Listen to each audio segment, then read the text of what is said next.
ఆత్మ నమస్కారాలు తెలియజేస్తున్నాము. మనందరి గురువు గారైన బ్రహ్మశ్రీ పితామహ బద్రీజీ గారికి ఆత్మ నమస్కారాలు తెలియజేస్తున్నాం మాస్టర్స్. అలాగే నాకు ఆత్మ విద్యను బ్రహ్మ విద్యను ప్రసాదించిన మా గురువులు తటవర్తి వీరరాఘవరావు గారికి, రాజలక్ష్మి అమ్మకు ఆత్మ నమస్కారాలు తెలియజేస్తున్నాము. ఇక్కడికి వచ్చిన ఆత్మ బంధువులందరికీ ఆత్మ నమస్కారాలు. ఓకేమా, మీ అందరూ ఎప్పటి నుంచో ధ్యానం చేస్తూ ఉన్నారు కాబట్టి బేసిక్ నాలెడ్జ్, ధ్యానం అంటే ఏమిటి, ధ్యానం ఎలా చేయాలి, ధ్యానం ఎందుకు చేయాలి, ఆ విషయాలు మీ అందరికీ తెలిసే ఉంటాయి. అయితే సాధనలో మనము సంపూర్ణ జ్ఞానాన్ని పొందాలంటే పతంజలి మహర్షి అష్టాంగ యోగం చెప్పారు. అష్టాంగ యోగం గురించి ఈరోజు మనం చెప్పుకుందాము. హెడ్డింగ్ పెట్టుకోండి, అష్టాంగ యోగము. ఇది పతంజలి మహర్షి చెప్పారన్నమాట. ఎప్పుడైతే సాధనలో మనం సంపూర్ణ జ్ఞానాన్ని పొందాలి అంటే అష్టాంగ యోగము. అష్ట అంటే 8. ఈ 8 అంగాలను మనము ఎప్పుడైతే సాధనలో ఆచరణలో పెట్టుకుంటామో అప్పుడు మనము సంపూర్ణ జ్ఞానాన్ని, అంటే గురువుగారు చెప్పేశారు, పత్రిగారు, మనందరము కనిపించే ఈ శరీరాలం కాదు, కనిపించని ఆత్మలము అని. కాబట్టి మనందరికీ ఆత్మలము అనే పదం అయితే వినేశాము. అయితే ఆ ఆత్మ దర్శనం మనము ఈ శరీరంలో ఉన్నప్పుడే పొందాలి. ఆత్మ దర్శనం కలగకపోతే మళ్ళీ జన్మలు, మళ్ళీ కర్మలు తప్పవు. కాబట్టి మనం సత్యాన్ని గ్రహించాలంటే ఈ 8 అంశాలను, అంటే ఈ 8 అష్టాంగాలను మన జీవితంలో ఆచరణలో పెట్టుకోవాలి.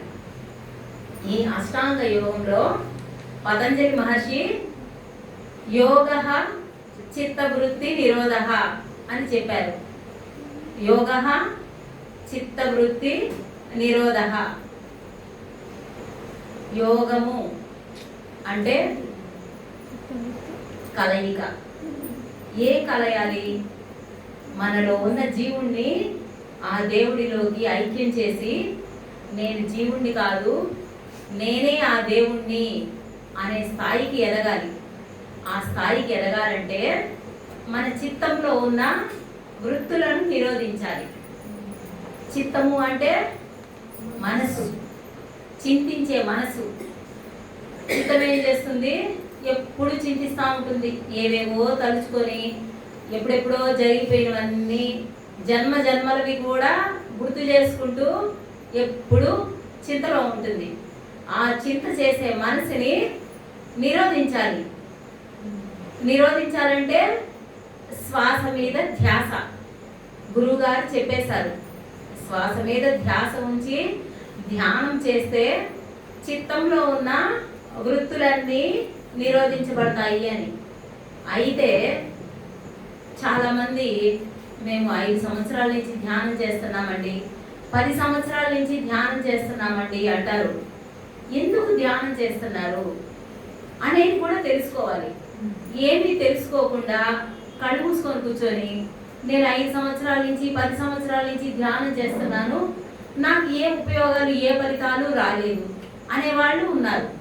ఎందుకంటే ఫస్ట్ మనం ఏ పని చేయాలన్నా ఆ పని ఎలా చేయాలి అనేది ఫస్ట్ తెలుసుకోవాలి. తెలుసుకొని చేస్తే అందులో మనము విజయాన్ని సాధిస్తాము. పక్షి పైకి ఎగరాలంటే 2 రెక్కలు ఉండాలి. ఒక రెక్క ఉంటే ఎగురుతుందా? ఎగరలేదు కదా. కాబట్టి మనం కూర్చొని కళ్ళు మూసుకొని ధ్యానం చేసి నేను ధ్యానం చేస్తున్నాను, నాకేం మారలేదు అంటే ఏం మారాలి అది ఫస్ట్ తెలుసుకోవాలి. కాబట్టి మనము శాస్త్రం ప్రమాణం, భగవద్గీతలో కృష్ణ పరమాత్మ అన్నీ చెప్పేశారు, ఇలా జీవించాలి, ఇవి చెయ్యాలి, ఇవి చేయకూడదు అని. అవి అర్థం చేసుకునే శక్తి మనకి లేదు. 700 శ్లోకాలు చెప్పేస్తారు కానీ అందులో ఏమి చెప్పారు, అందులో ఉన్న సత్యం ఏంటి అనేది ఎవరికి తెలియదు. మహానుభావుడు పత్రిగారు వచ్చి సత్యాన్ని చెప్పే వరకు ఈ ప్రపంచానికి నిజం అనేది ఏంది తెలియదు అనమాట. కాబట్టి ఈ భగవద్గీత చదివి అర్థం చేసుకునే స్థాయి కూడా లేదని మన యోగులు మహర్షులు ఎంతో సులభమైన విధానాల్ని పద్ధతుల్ని మనకిచ్చారు. వారిలో ముఖ్యమైన వారు పతంజలి మహర్షి. యోగానికి ఆద్యులు ముఖ్యులు ఎవరంటే పతంజలి మహర్షి.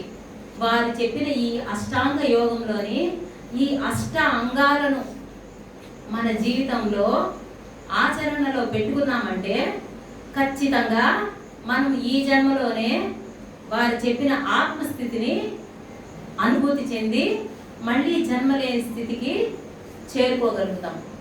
కాబట్టి ఈ అష్టాంగ యోగంలో యోగ చిత్తవృత్తి నిరోధ అన్నారు.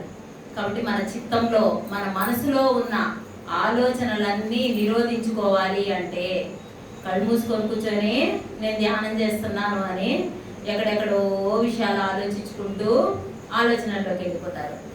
నేను గంట ధ్యానం చేశానండి, 2 గంటలు ధ్యానం చేశానండి అంటారు.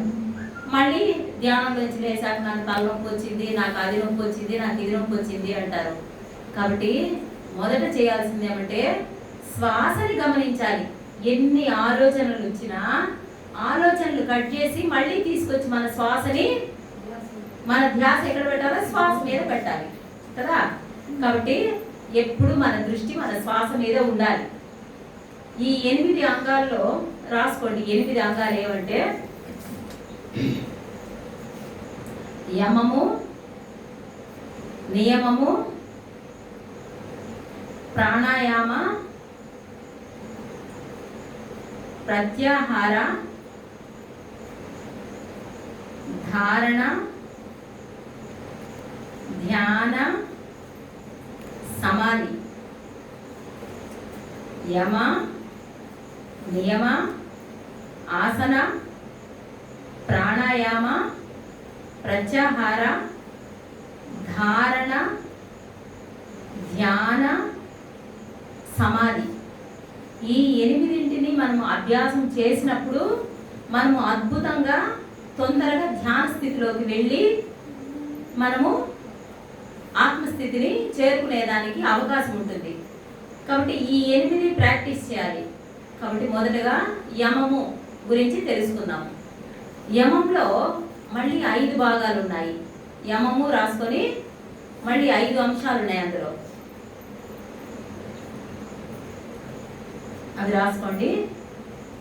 అహింస,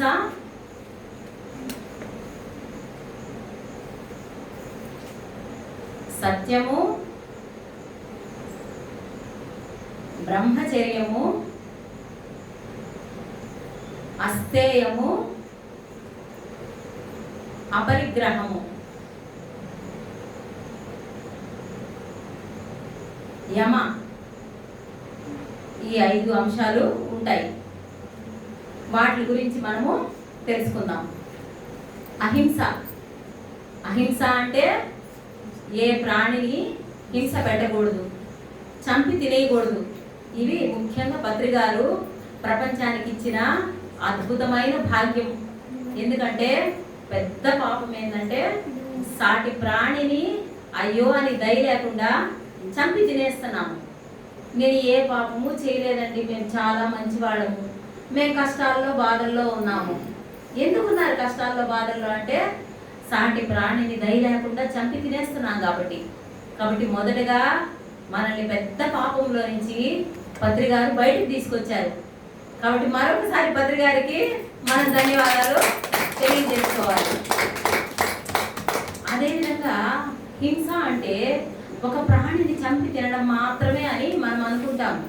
కానీ మన మాటల వల్ల, మన చేతల వల్ల, మన ప్రవర్తన వల్ల పక్క మనిషి బాధపడుతున్నారు అనే ఆలోచన కూడా లేకుండా మనకి నోరుందని ఇష్టం వచ్చినట్టు మాట్లాడేస్తాము. అరే వాళ్ళు ఎంత బాధపడతారో అనే ఆలోచన కూడా లేదు. కాబట్టి ఇలాంటి చిన్న చిన్న పాపాల వల్ల చిన్న చిన్న రోగాలు, పెద్ద పెద్ద పాపాల వల్ల పెద్ద పెద్ద రోగాలు, రకరకాల పాపాల వల్ల రకరకాల రోగాలు. ఇంత అద్భుతంగా ఎవరైనా మన తల్లిదండ్రులు కానీ మన పెద్దవాళ్ళు ఎప్పుడైనా చెప్పారా? డబ్బులు ఎలా దాచిపెట్టుకోవాలి, ఈ మంచి చెడ్డలు చెప్పారే కానీ ఇలాంటి చిన్న చిన్న అతి సూక్ష్మమైన విషయాలను కూడా మన గురువు గారు పత్రిక గారు వచ్చి చెప్పే వరకు మనకి తెలియదు. కాబట్టి మన మాటల వల్ల కానీ మన చేతల వల్ల కానీ మన ఆలోచనల్లో కానీ వీళ్ళని ఏదో ఒకటి చేసేయాలి అని కూడా ఆలోచిస్తాము. అవన్నీ కూడా చాలా చాలా తప్పులు అన్నమాట. కాబట్టి మనకి మనమే అర్థం చేసుకొని ఆలోచించి మనం ఇలాంటి తప్పులు చేయకూడదు, మనం ఎక్కడ తప్పు చేస్తున్నాము అని మనల్ని మనమే చక్కదిద్దుకోవాలి. కాబట్టి అహింసలో జీవించడం అంటే ఎవరికి కష్టము నష్టము బాధ కలిగించకుండా మనం జీవించగలగాలి. ఓకే, నెక్స్ట్ సత్యము. సత్యం అంటే ఏంటి? భగవంతుడే సత్యము. భగవంతుడు అంటే ఎవరు? మనము పూజ చేసే రాముడు, కృష్ణుడు, వెంకటేశ్వర స్వామి, ఆంజనేయ స్వామి, పరమేశ్వరుడు, వీరందరూ దేవుళ్ళు. ఎలా దేవుళ్ళు అయ్యారంటే వాళ్ళు మేము దేవుళ్ళు అని తెలుసుకున్నారు కాబట్టి దేవుళ్ళు అయ్యారు. మనందరిలో ఉన్న ఆత్మే భగవంతుడు. ఆ ఆత్మ ఎక్కడుందంటే నాలో ఉన్న ప్రాణమే ఆత్మ అని గురువు గారు చెప్పే వరకు మనకు తెలియదు. కాబట్టి భగవంతుడు అంటే ఆత్మే భగవంతుడు. మనం ఫస్ట్ తెలుసుకోవాల్సిన సత్యం ఏమంటే కంటికి కనిపించే ఈ సకల చరాచర జగత్తు ఆత్మ వల్లే నడుస్తుంది. కాబట్టి ఆత్మే భగవంతుడు. కంటికి కనిపించే రూపాలన్నీ మనకి మూర్తి అనేవాళ్ళు స్ఫూర్తి కోసం. అంటే ఒక రాముడు ఎలా జీవించాడు, ఒక కృష్ణుడు ఎలా జీవించాడు, వాళ్ళు ఏ విధంగా సమస్యలు వచ్చినప్పుడు నడిచారు, ధర్మం అంటే ఏమిటి, జ్ఞానం అంటే ఏమిటి అని ప్రపంచానికి వాళ్ళు ఆదర్శ పురుషులుగా తెలియజేశారు. కాబట్టి మనం దేవుళ్ళని వాళ్ళని పూజిస్తున్నాము. కానీ గురువు గారు ప్రతి ఒక్కరూ దైవాలే అంటే మనందరిలో కూడా ఆత్మ అనేది ఉంది కాబట్టే ఈ శరీరము ఈ జీవితము అనేది జరుగుతూ ఉంది. కాబట్టి నేనే ఆ దైవాన్ని, ఆత్మే భగవంతుడు అని తెలుసుకోవడం కోసమే ఇప్పుడు మనం చేసే ఈ సాధనలన్నీ. కాబట్టి సత్యము అంటే ఆత్మే భగవంతుడు, ఇది తెలుసుకోవాలి. కనిపించి ఈ శరీరాల మనము కాదు, కనిపించని ఆత్మలము. అంటే మనకి స్థూల శరీరము, సూక్ష్మ శరీరము, కారణ శరీరము ఉన్నాయి. ఈ స్థూల శరీరం మాత్రం మట్టిలో కలిసిపోతుంది. ఈ సూక్ష్మ శరీరంతో మనం మళ్ళీ జర్నీ చేస్తూ ఒక వస్త్రాలు వదిలి ఇంకొక వస్త్రాలు ఏ విధంగా అయితే ధరిస్తామో ఆ విధంగా ఈ శరీరాన్ని వదిలి ఇంకొక శరీరంలోకి వెళ్తాము. పుణ్యం చేసుకుంటే ఉన్నతమైన జన్మలు, పాపం చేసుకుంటే అదో జన్మలు.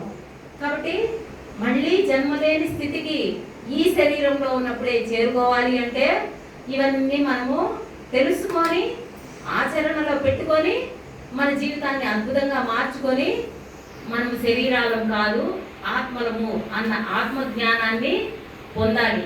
కాబట్టి మొదట పత్రిక గారు సత్యాన్ని తెలియజేశారు. ఈ సత్యం తెలియకుండా ఉంటే పునరపి జననం పునరపి మరణం యోగులు మహర్షులు చెప్తూనే ఉన్నారు. కానీ దాన్ని అర్థం చేసుకునే శక్తి మనకి లేదు.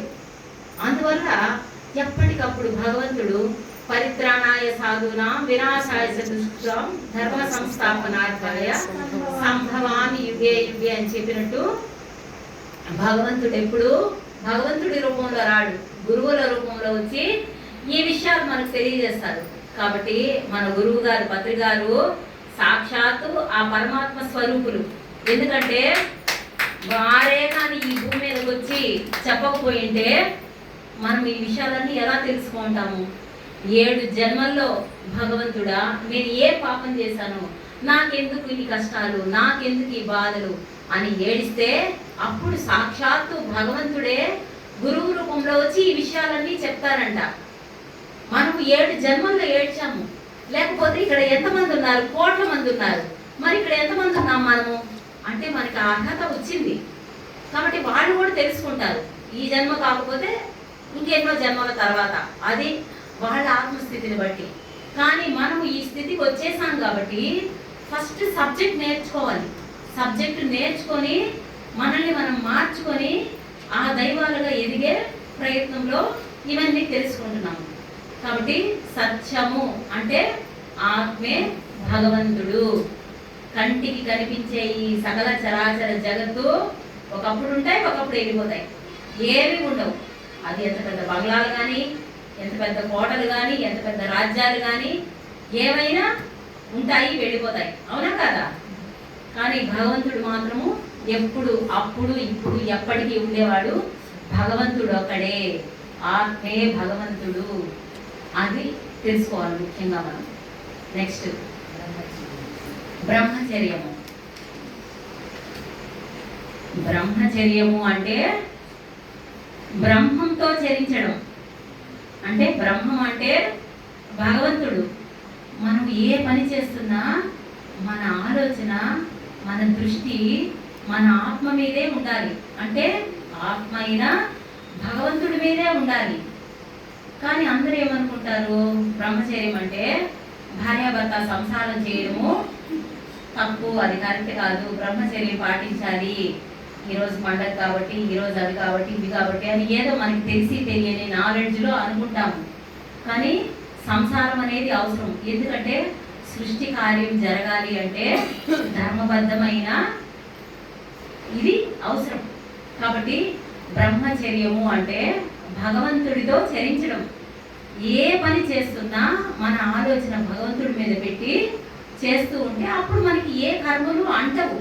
అది నిజమైన బ్రహ్మచర్యం. కానీ సంసారం చేయకుండా ఉండడము బ్రహ్మచర్యము కాదు. మన సప్త ఋషులు ఉన్నారు, వారు ఎప్పుడు యజ్ఞయాగాదులు చేసేవాళ్ళు. వాళ్ళ భార్యలు వాళ్ళకి కావాల్సిన భోజనం ఏర్పాటు చేసి ఆ యజ్ఞయాగాదులకు కావాల్సిన ఆ క్రతువులు కావాల్సినవన్నీ ఏర్పాటు చేస్తే వాళ్ళు కూర్చొని చేశారు. వాళ్ళు లేకపోతే వీళ్ళు ఏం చేస్తుంటారు? అది మనం తెలియక బ్రహ్మచర్యం పాటించాలంట, బ్రహ్మచర్యం పాటించాలంట దానికి. కాబట్టి ఇలాంటివి మనం తెలుసుకోవాలి. సంసారం అనేది అవసరం. ఎందుకంటే సృష్టి కార్యం అనేది జరగాలి, సృష్టి కావాలి. కాబట్టి బ్రహ్మచర్యం అంటే భగవంతుడితో ఎప్పుడు మన ఆలోచన ఆత్మ మీదే ఉండాలి. అది బ్రహ్మచర్యము అంటే. ఓకేమా? నెక్స్ట్ అస్థేయము. అస్థేయము అంటే మనం ఏం చేస్తూ ఉంటాము, ఆకుకూర గంపాకు వస్తుంది, ఆకుకూర కట్టకుంటాము, ఏమా కొంచెం కొత్తిమీర, కొంచెం కరివేపాకు అని మనం 10 రూపాయలు కొనుక్కొని ఇంకొక 5 రూపాయలతో 10 రూపాయలతో ఫ్రీగా తీసేసుకుంటాము. అంటే వాళ్ళు బ్రతకలేక నెత్తిన గంప పెట్టుకొని వస్తే మనం వాళ్ళ దగ్గర ముష్టి తీసుకుంటాం, అవునా కదా? అది ముష్టే కాదా? కాబట్టి అస్థేయము అంటే ఇంకొకరిది బలవంతంగా లాగేసుకోవడం, అది చాలా తప్పు. మనము ఇలాంటి చిన్న చిన్న పాపాలు చాలా చేస్తూ ఉంటాము, అది మనకు తెలియదు. నేనేం చేయలేదు, నేను మంచి, నేనేం చేయలేదు, నేను మంచి. 1/2 కిలో కూరగాయలు తీసుకుంటే అవి 3/4 కిలో ఉంటాయి. వాళ్ళు ఏడుస్తూ తిట్టుకుంటూ వెళ్తారు. మరి అది మనకి పాపం కదా? ఇలాంటి చిన్న చిన్నవి చాలా ఉన్నాయి.